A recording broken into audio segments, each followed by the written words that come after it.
자동차를 운전하는 분들은 자동차를 몰고 이제 목표로 하는 지점까지, 그 목표로 하는 곳까지 쉽고 빠르게 이동하기 위해서 자동차를 운전하고 다니는 것이지 않겠습니까? 그런 것처럼 연부를 하는 사람의 목표는 뭐 죽을 때 극락왕생을 하는 것을 목표로 한다든지, 또는 살아생전에 내가 성부를 이루는 생전 해탈을 위해서 최선을 다해서 연부를 하는 것이지 않습니까? 근데 그게 운전해서 그냥 가만히 있는 것보다는 운전해서 가는 것이 더 빠른 것처럼, 가만히 그냥 인생을 사는 것보다는 연부를 해가지고 부처님의 도움을 받아서 그렇게 극락왕생한다거나 생전에 해탈을 한다거나 이런 목표를 달성하기 위해서는 그거 운전하는 거하고 너무나 비슷하지 않습니까? 그래서 이제 운전자에게 가장 많은 5가지 교통사고를 보면은 첫 번째가 음주운전이라 그래요. 자, 우리가 이제 술을 먹잖아요. 술을 먹는 건 좋습니다. 그 이번에 WHO 그 2024년 그 장수 비결 첫 번째가 음주라고 돼 있어요. 그 적당한 음주, 아주 약간 마시는 정도의 음주를 말하는 거죠. 그게 좋다고 하는데, 저도 술을 안 먹는, 30년 동안 술을 안 먹은 그런 사람의 입장에서 볼 때도 약간의 술을 마시면은 건강에도 좋고 혈액순환도 좋게 하고 심장도 빠르고 뭐 할 수 있다고 좋은 점을 얘기한 것처럼 좋은 점이 있는 거는 맞는 것 같습니다. 근데 문제는 뭐냐? 너무 많이 먹는 데 문제가 있는 거죠. 제가 친구랑 같이 앉아서 술을 먹다 보면 영혼이 이렇게 뚝뚝 떨어지는 게 보여요. 영혼이 이렇게, 영혼을 살려도 시원찮아요. 영혼을 죽이는, 영혼을 점점 잠재우는 것이 음주라는 것이 느껴지더라고요. 그 술이 취한 상태에서 운전하다 보면 이게 아무래도 똑바로 할 수가 없게 마련 아니겠습니까? 사람이 걸어도 비틀비틀 거리면서 걷잖아요. 그래서 첫 번째가 음주운전이라는 것입니다. 절대로 술 먹고 운전하면 안 된다는 것처럼, 절대 사람 연부를 하는 분들은 술을 먹고 다니는, 술을 먹는 행동을 해서는 영혼을 오히려 다운시키는 결과를 가져오니까 음주를 안 하는 게 좋겠다는 것이고, 두 번째 많은 사고는 과속인 것입니다. 너무 빨리 가고자 하는 거예요. 연불도 똑같습니다. 그래서 연불의 병통의 첫 번째가 속효심이에요. 빨리 무엇인가 효과를 보고자 하는 거. 지금 이 자동차도 그렇잖아요. 빨리 가가지고 내 목표 지점에 빨리 도착하고 싶은 그 마음 때문에 빨리 달린다는 것입니다. 아무래도 빨리 달리면 천천히 달리는 것보다는 사고가 나도 데미지도 많이 받게 될 것, 크게 받게 될 것이고, 그렇지 않습니까? 천천히 가면 충분히 대처할 수 있는 것도 빨리 가다 보면 대처를 못해요. 그리고 과속이라는 것이죠. 제가 아는 어떤 사람은 평균 시속이 175km로 달린대요. 그런 사람이 다 있다. 그것도 여자인데. 얼마나 빨리 평상시에 달렸다는 얘기면, 평균이 그 정도라면 그 이상으로 달렸다는 거 아니겠습니까? 큰 교통사고를 당해가지고 반신불수가 되는 비극을 맞이하기도 하더라고요. 그리고 과속이 이렇게 나쁘다는 거죠.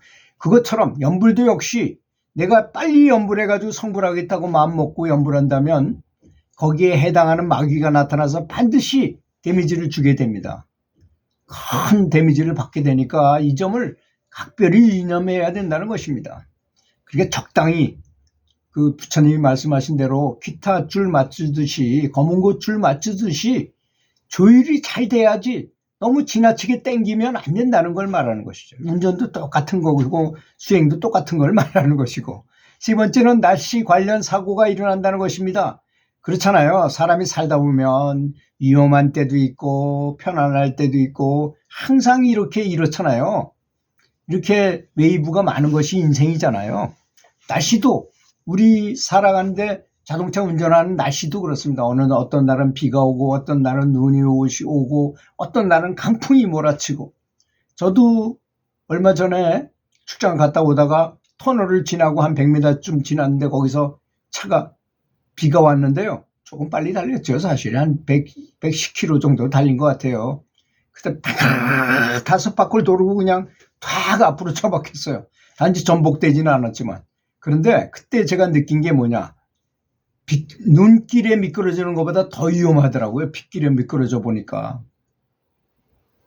그리고 그 그러니까 뭐 이렇게 와장창 하면서 그냥 그 가드레일을 들이받으니 그냥 반바가 떨어져 나가고 막 그런데 그 사고를 딱 나가서 탁 차는 처박혀 있는 상태로 딱 있어 보니까 뒤에서 차들이 바로 따라오지 않은 게 다행이죠. 잘못하면 그 오던 차가 그 펌퍼를 들이받고 튀어나가고 막 그러다가 거기서 이 두 번째 사고가 또 일어날 가능성이 아주 높겠다는 생각이 들었습니다. 마침 이제 그 뒤에 따라오던 고속경찰이 라바콘을 설치하고 천천히 가라 이런 신호를 하는 바람에 제가 살아났고 그 순찰차에 들어가서 이렇게 앉아 있는데 순찰차에 7번이나 사고가 난 기록이 쫙 나오더라고. 거기 보니까 그런 걸 보고 참 빗길이 운전이 참 위험하구나. 빗길에는 속도를 반으로 줄이라는 말이 그래서 있는 거구나 하는 걸 뼈저리게 느꼈고 타이어도 정확하게 설치 이런 것처럼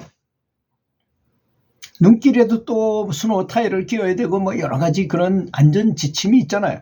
이거와 마찬가지로 우리 연불하는 연불 행자들도 역시 마찬가지인 것입니다. 어떨 때는 이렇게 대처하고 어떨 때는 이렇게 대처하고 어떨 때는 이렇게 융통성 있게 대처해야 된다는 걸 말하는 거죠. 상황에 따라서 대처하는 것을 말하는 것입니다. 그래서 만약에 내가 운전하다가 누가 싹 스겨 들어가지고 내가 굉장히 위험했으면 나도 모르게 욕이 나오잖아요. 그런 걸 안 하게 하기 위해서도 계속 평상시에 내 마음의 상태를 잘 조절해야 된다는 것을 말하는 것입니다. 네 번째는 난폭 운전인 것입니다. 너무 그냥 뭐 제가 아는 사람 보면 전 차종을 추월해. 참 나쁜 습관이죠. 뭐 앞에 두고 가는 꼴을 못 봐. 뭐든지 항상 추월해. 그 결과가 별로 안 좋을 가능성이 높잖아요. 그건 아무래도 난폭 운전을 하다 보면 사고가 날 가능성이 높은 거 아니겠습니까?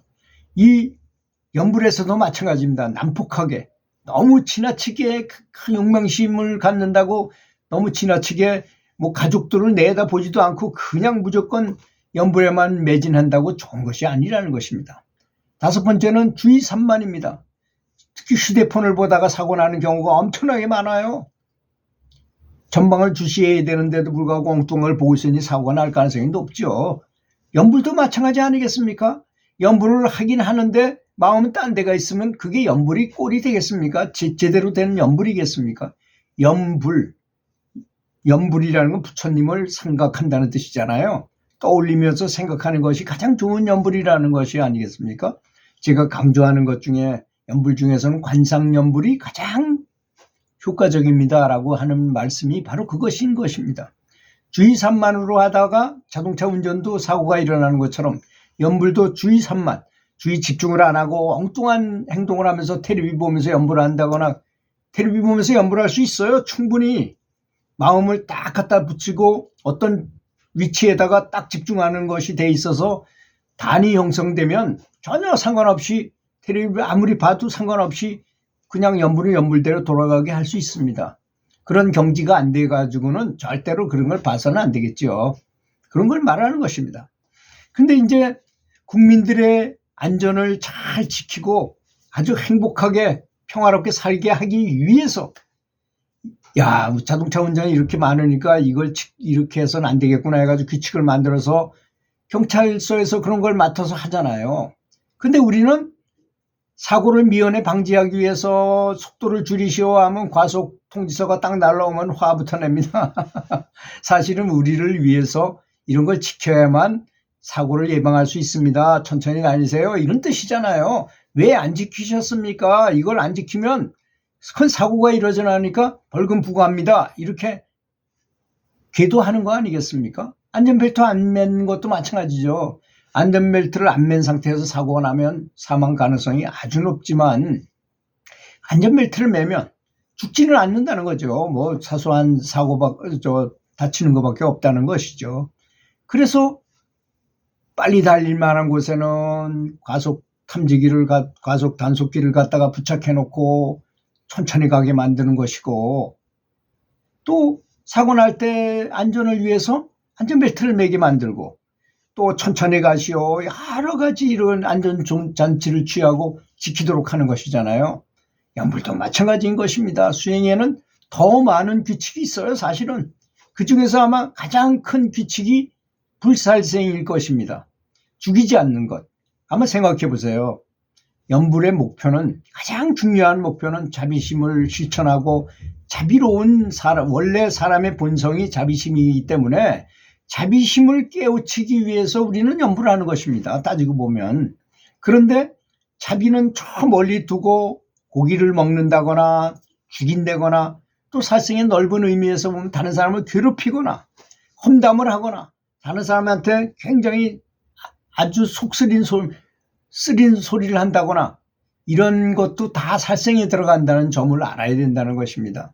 그런 걸 해야만 연불도 잘 되고, 아마 연불을 하면서 어떤 다른 책에 보면, 경전에 보면 연불을 하면 어떤 감흥이 일어나고 뭐 한다는 소리가 굉장히 많은데, 왜 나는 안 되는가, 나는 왜 이런 감흥이 없는가 하고 그런 분들이 아주 많으신 것 같아요. 그것은 자동차 운전할 때 그 교통법규를 지켜야 되는 것처럼 지켜야 될 걸 제대로 지키지 않아서 그런 것입니다. 그렇지 않습니까? 술을 먹지 말아야 되고, 또 음란한 생각을 하지 말아야 되고, 여기 말하는 거는 자기 부인 외에 다른 사람하고 이런 관계를 갖는 걸 말하는 것입니다. 그 다음에 살생을 하지 말아야 되는 건 너무나 당연한 거 아니겠습니까? 그리고 거짓말하지 말아야 되고, 뭐 이런 것들을 최소한에 지켜야 될 것. 아까 5가지 운전을, 그거 말고도 사고가 굉장히 많은 곳에 일어나지만 대표적인 5가지 교통사고를 얘기한 것처럼 이렇게 지켜야 할 것을 지켜야 되는 것이 바로 계율이라는 것입니다. 이것은 수행자를 보호해서 있는 거지, 야 그거 반드시 지켜, 그거 지켜야만 돼, 이런 게 아닙니다. 그렇지 않습니까? 우리는 생각을 잘못하는 경우가 많이 있어요. 뭐 불산생 하십시오 그러면 꼭 그거 해야 됩니까? 뭐 이런 거 물어보고, 뭐 어떤 사람들은 뭐 성직자도 고기를 먹는데 어쩌고저쩌고, 그건 그 사람들의 생각이고 잘못된 생각일 뿐이고, 계율은 이렇다는 것을 명심하고 나는 지켜야 된다는 걸 말하는 것입니다. 들어주셔서 감사합니다.